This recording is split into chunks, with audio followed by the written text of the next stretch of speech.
పింజమూరు మండలం మోటచింతలపాలెం సమీపంలోని 20 ఎకరాల మామిడి తోట దగ్ధమైంది.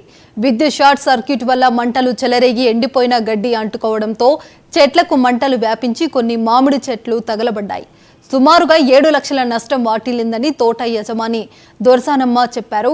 లీజుకు తీసుకున్న మామిడి తోటకు సుమారు 10 లక్షల పెట్టుబడినట్లు ఆమె తెలిపారు. ఇక పంట చేతికి వచ్చే సమయంలో తీవ్ర నష్టం జరిగిందని ఆమె విలపించారు. ప్రభుత్వమే మమ్మల్ని ఆదుకోవాలని వేడుకున్నారు.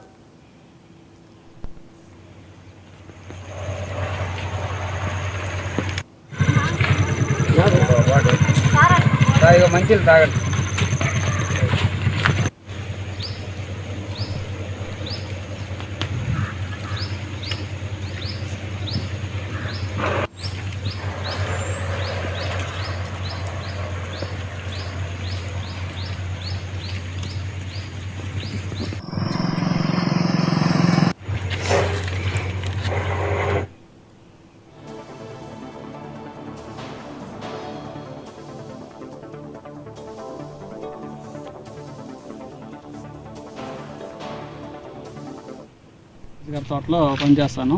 ఇక్కడ మధ్యాహ్నం 1:30కి లైన్ ట్రబుల్ అయ్యి ఫైర్ అయిపోయింది.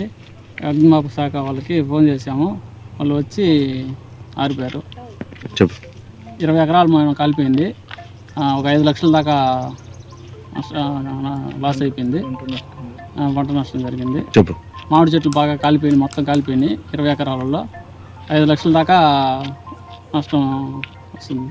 నేను